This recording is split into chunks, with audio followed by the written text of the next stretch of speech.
can you tell me who you are, where are we right now, and how did you get here? I'm Alex Priadko. I'm 79 years old and I'm living here in our apartment at Tonsley. And Xavier, this is my life. I was born in Kiel in Germany in 1944, where my brother and my mother and father and brother and I were held, and we survived until the end of the war. I also had another brother, Volodya, who was 17 years older than me, and he was held in the naval shipyards in Hamburg, where he was required to work. And sadly, he died as a result of an accident in those naval shipyards. At the end of the war, a German official in the camp where we were living in Kiel changed our papers of identification from a Ukrainian origin to Polish origin. And this was an important initiative by this particular official, because it prevented the Russian authorities from taking possession of my family and the possibility of returning them to Russia or Ukraine. And I'm sure, well, I suspect that if that happened, my parents would have been killed by the Russian authorities. So with these change of identity papers, we were able to travel from Germany to Naples and there board a ship to travel to Australia in the program of relocating displaced persons into Australia. When we first came to Australia in 1949, I started school at a little school, public school called Sharbon Primary School in New South Wales. So Zave, this is Parkside Primary School. When Mum and my brother and I drove from Adelaide, from New South Wales, Sharbon to Adelaide in 1956, Mum and I lived in a boarding house in Waitfeel Street in the city, and my brother Mike went to Anguston to work in the cement works at Anguston. So I used to catch the tram from Wakefield Street to Parkside Primary School. The tram would stop on Goodwood Road. I'd get off, cross over Goodwood Road and walk down to the Parkside Primary School, and yeah, that's where I did all my primary schooling. And I would be always grateful to a teacher called Mr. Felgenhauer, because it was he who encouraged me to go on to Unley High School instead of Norwood Technical College. Unley High School to get a higher standard of education, because obviously he thought I was capable of better learning. So he was a pretty influential person in me being able to progress from Parkside Primary to Unley High School and then work on beyond that. I came here to Unley High School and went through to matriculation year, or the equivalent of year 12 now. And then from there I started working at FH Fauldings. I'm trying to remember the years. I'll have to have another look at the history of it and see if I can remember the years. But I've only ever been caned once at school for not behaving properly, and this is it, Unley High School. I can't remember what year it was. Might have been year 2, year 3 of high school. And I must have misbehaved in the classroom, and the teacher thought it was bad enough to send me out, and I went to the vice principal office, Mr. Giles, Pinhead Giles we used to call him, and he thought I misbehaved badly enough to warrant caning, so I got my hands caned with a cane. And that's the only time I'd ever been caned at school, Zave. The one and only time I misbehaved badly enough to be caned. So Zave, there we are. That's 13 Grandview Grove Stir. That's the very first house that Gran and I had when we were married. So we were married on the 13th of May 1967, and this was our house that we'd bought just before we were married. So we moved in here and we lived here for 52 years. When we sold the house in, when did we sell it? I think it was 2018, November 2018, we sold the house and moved away to rent at South Brighton before we moved into the apartment in which we now live. So that's where your dad grew up. Anita, Nicky and Julia all grew up there in the 52 years that we lived there. Pam and I were married on the 13th of May 1967, and we had subsequently 3 children in a row. Mark was born on the 13th of February 1968. Anita was born on the 14th of June 1969, and Nicole was born on the 30th of September 1970. Our 4th child and daughter, Julia, was born on the 11th of February 1976, and she was baptised in the St Anne's Chapel of the St Anne's parish.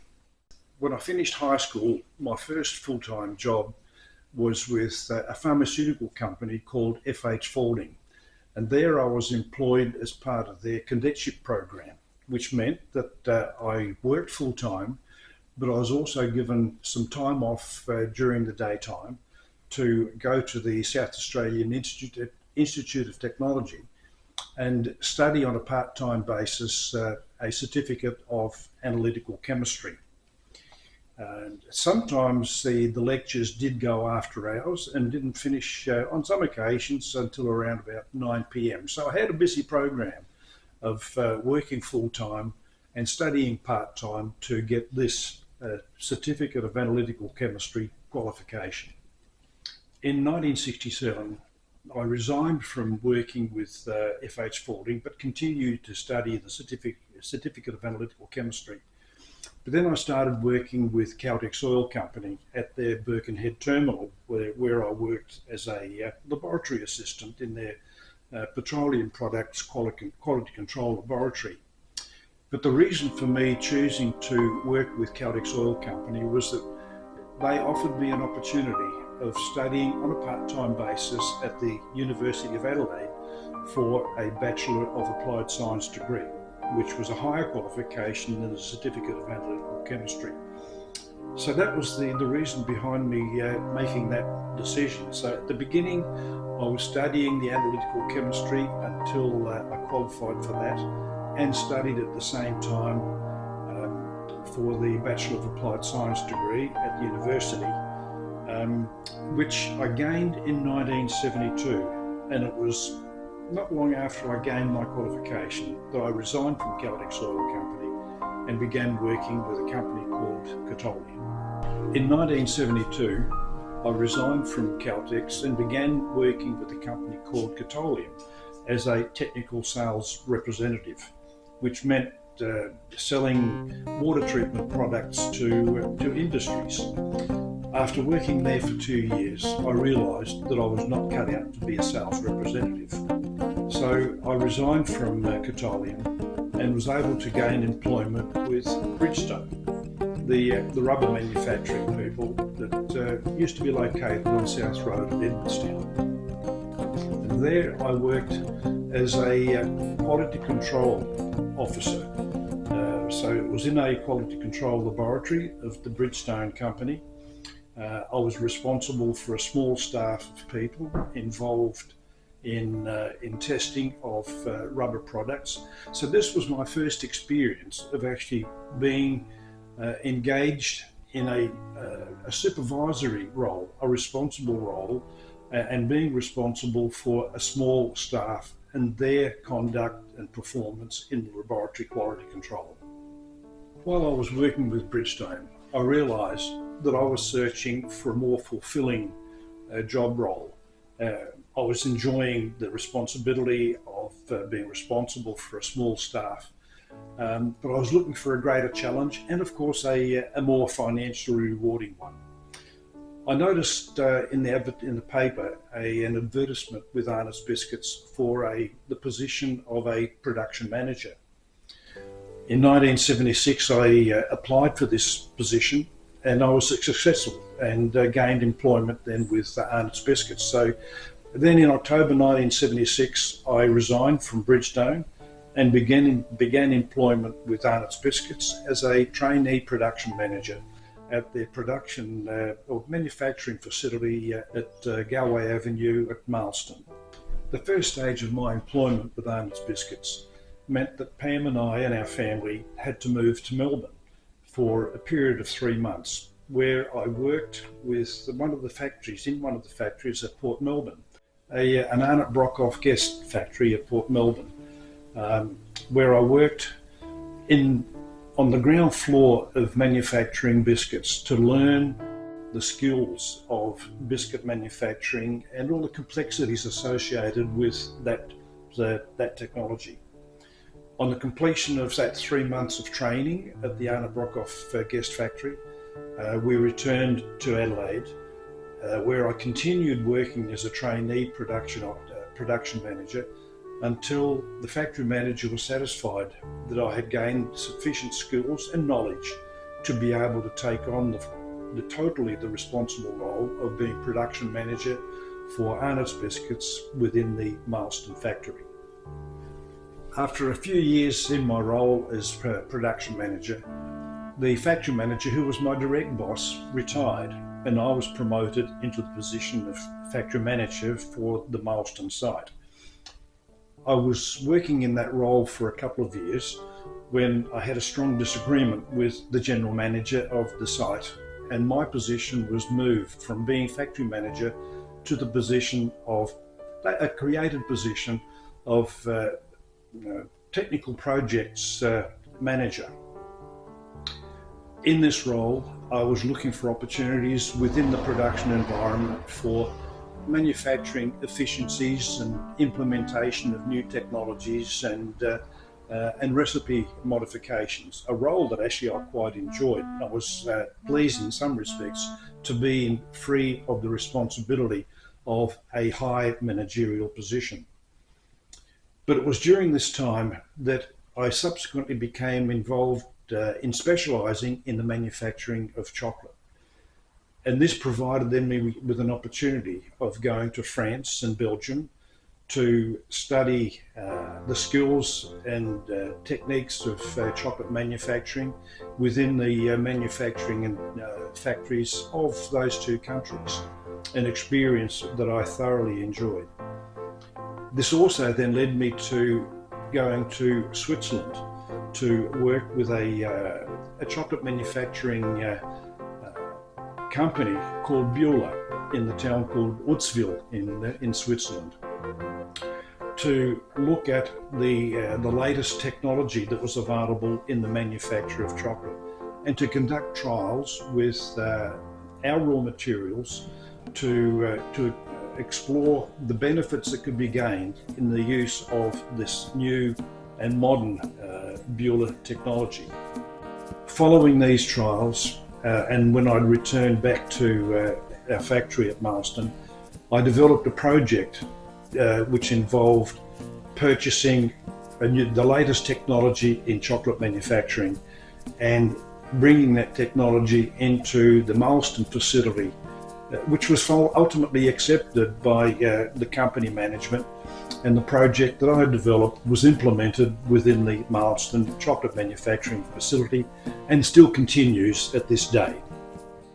I've been working with Arnott's biscuits for 24 years when I came to the realisation that I was becoming dissatisfied with my role in the company and the work that I was doing. And I was becoming very dissatisfied with the direction that the management was taking.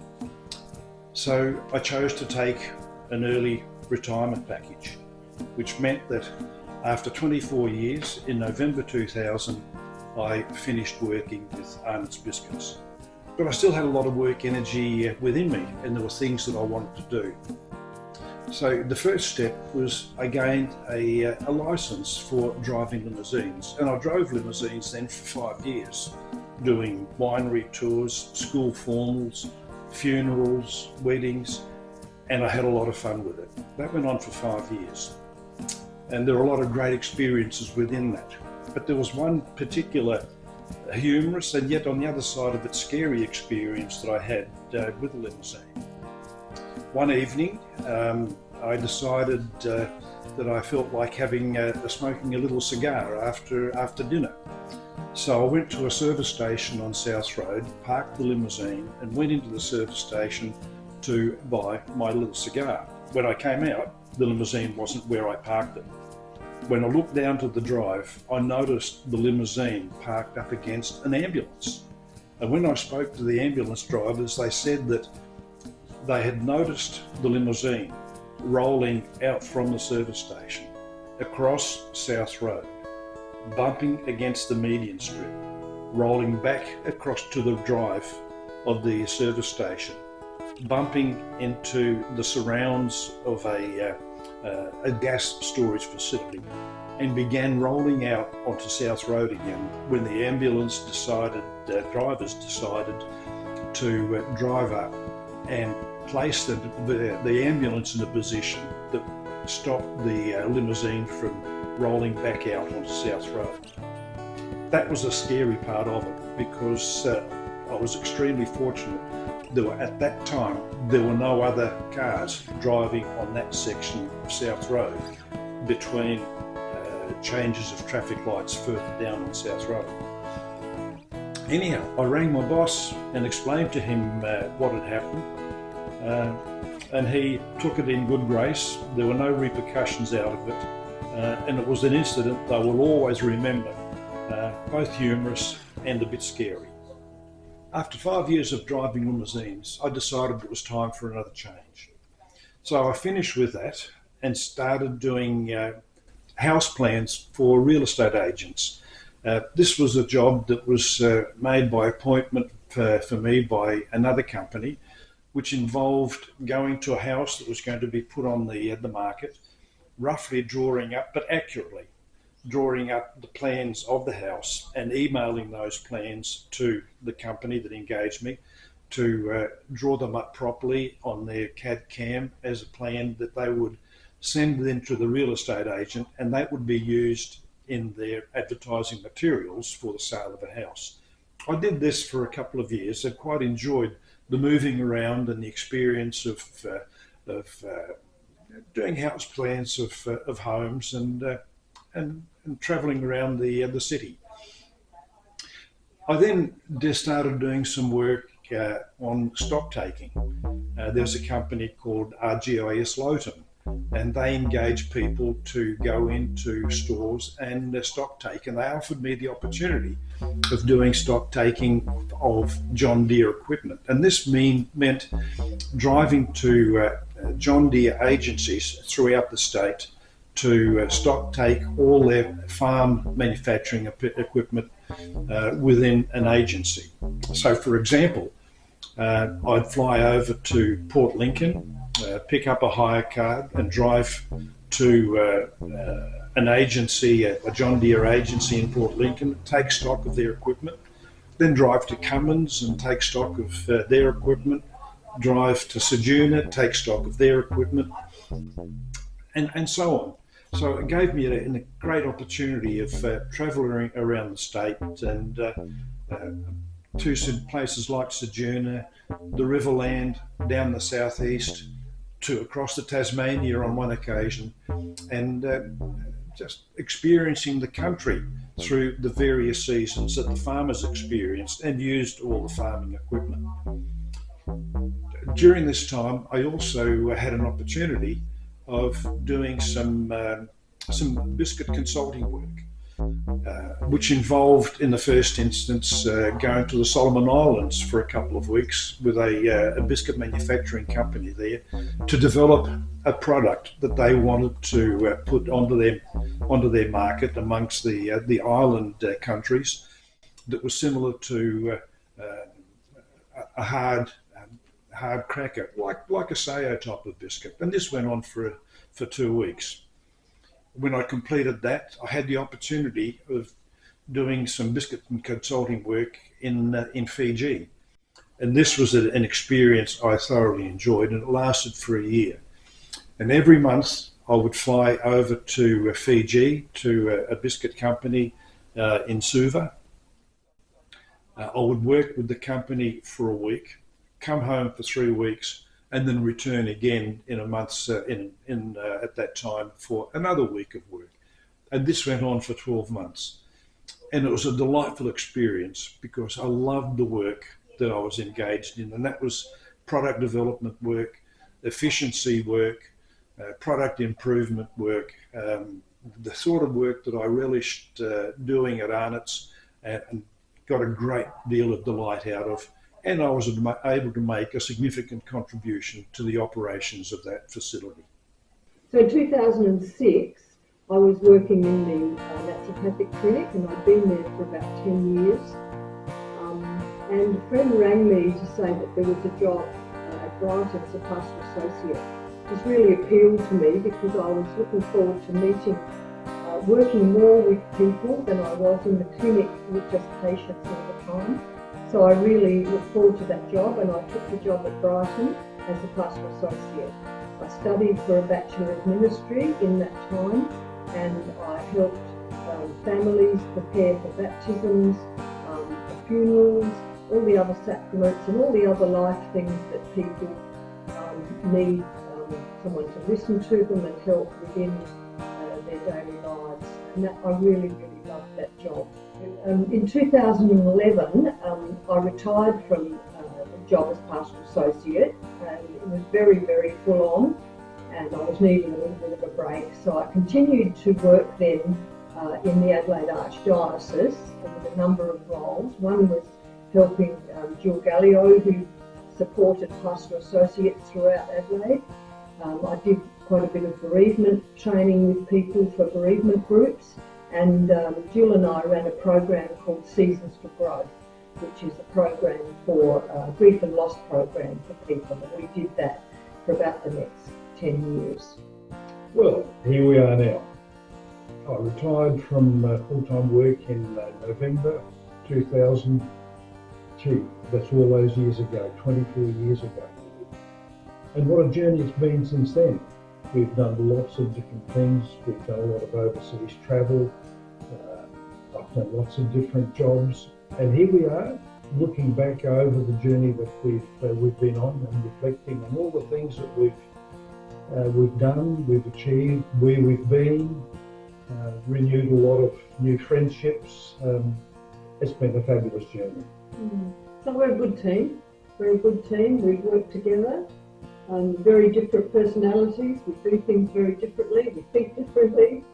But whenever we've had difficulties, we've always managed to find our way through and work together and sort it out, because the most important thing has always been our relationship with one another. And that is so. When I made the tough decisions about work, Xavier, there were some difficult times that we went through, but Pam supported me all the way through that journey. She stuck with me. We ventured through all the different things that we did, and she supported me in all the areas that we worked through, even though sometimes she might not have agreed with what I was doing. But Pam was always there to back me up and work through the challenges that we'd faced. Yeah, and I think always that the main focus was us and our relationship. So here we are, 57 years, and we're still together. And we're still together, and we're still going strong. And we can still laugh. Yeah. And enjoying the fruits of our labours, Dave. Enjoying our children, enjoying our grandchildren, and enjoying all the little benefits that we've been able to achieve through our journey together over these 57 years.